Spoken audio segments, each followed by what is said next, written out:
You know, mercury is one of those really wild liquid metals. It's got this amazing ability to just dissolve other metals, creating something called an amalgam.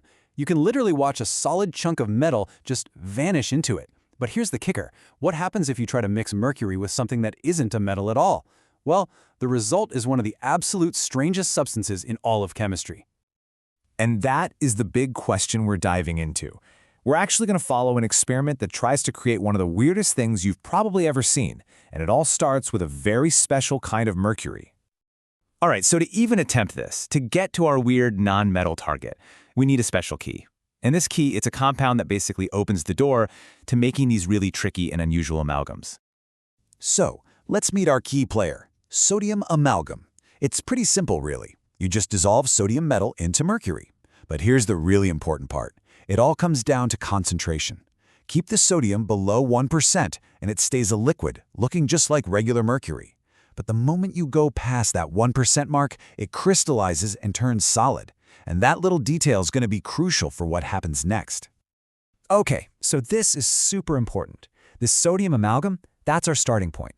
You can almost think of it as prepping the mercury, making it willing to mix with something it would normally just ignore. And that something is, well, it's pretty puzzling. Okay, this is where things get really interesting. We're about to take our special sodium amalgam and try to do something that, on paper, sounds pretty much impossible. Make an amalgam with a compound that is famously not a metal. And our target is ammonium. Now, you know ammonium, it is not a metal. So how in the world could it possibly form an amalgam? This is the scientific question that makes this whole thing so bizarre and captivating. Let's see how they pull it off. You know, for how weird the result is, the process is actually surprisingly straightforward. You start with your liquid sodium amalgam, drop it in some ammonia solution, and then just add a bit of acid. That acid turns the ammonia into ammonium ions, and that's when things go from normal to, well, you'll see. It happens fast. The reaction is just instant and totally bizarre. The second that acid hits, the mercury just poof. It swells up, expands into this weird, puffy, metallic sponge. It makes no sense. So now that we've made this thing, what in the world is it? All right, so when you create something this strange, what's the first thing you do? Well, you start poking it, right? You test its limits. How does this bizarre mercury sponge actually behave under different conditions? Let's find out. First test off, temperature. Now, common sense would tell you, if you make it colder, the reaction should slow down and this weird sponge should last longer, right? And at first, it looks like that's exactly what's happening. At room temp, it puffs up and floats in about 5 seconds. But when it's cold, the reaction is way slower, taking double the time to float. So it should be more stable, shouldn't it? Yeah, but no, it didn't. This is so weird. The amalgam collapsed in almost exactly 2 minutes, and it didn't matter if it was warm or ice cold. So the temperature changed how fast it grew, but it had absolutely zero effect on how long it survived. How strange is that? Okay, so its environment turns out to be a huge deal.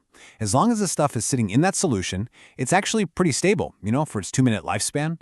It holds that spongy shape really well. But the second you take it out of that liquid, oh, it's a whole different ballgame. It just falls apart almost instantly. They say the texture is surprisingly soft, and once it breaks down, it just leaves behind this white, salty residue. And that's it. It's a one-time deal. You can't make it grow again. So, we know it's got a 2-minute lifespan. But can you kill it faster? Does it have a weakness? Like, is there a chemical kryptonite for this weird mercury sponge? The answer? Oh yeah. First on the hit list is ammonium nitrate. It's kind of funny because other ammonium salts are what create it, but this one does the complete opposite. Just a single drop makes the part it touches shrink up and die. A full dose kills it dead, instantly. And the other big weakness, high heat. If you blast it with a heat gun, get it over 100 degrees Celsius, it barely even forms before it collapses. It just can't take the heat. But, and this is where the story takes another crazy turn, this experiment led to a total accident, a really happy one. So, just when you think you're starting to figure this stuff out, starting to map its properties, an accident during that heating test doesn't give us answers. Nope, it just opens up a whole new can of worms, a brand new mystery.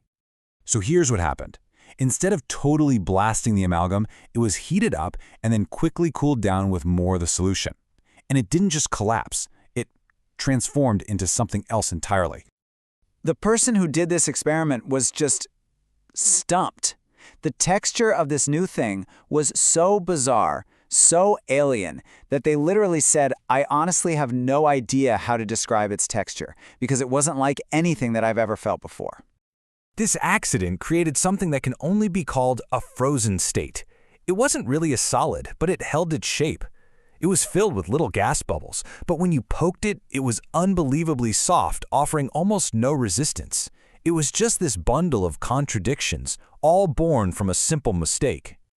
Okay, so after all that, the poking, the prodding, the accidental discoveries, we're still left with the biggest question of all. Why does any of this even happen? Well, there are basically two leading theories. Theory 1 is that the ammonium becomes neutral for a split second, acts like a metal, and dissolves into the mercury, making it solid. The other theory is less about chemistry and more about physics, that the crazy bubbling from the reaction just shoves the sodium around, creating solid spots. And that, my friends, is where we're left. So, is this crazy expanding sponge a genuine, new kind of amalgam made with something that's not a metal, or is it just a clever trick of physics caused by a violent reaction? Decades after it was first discovered, science still doesn't have a final answer. It's still one of chemistry's most beautiful and, for now, unsolved mysteries.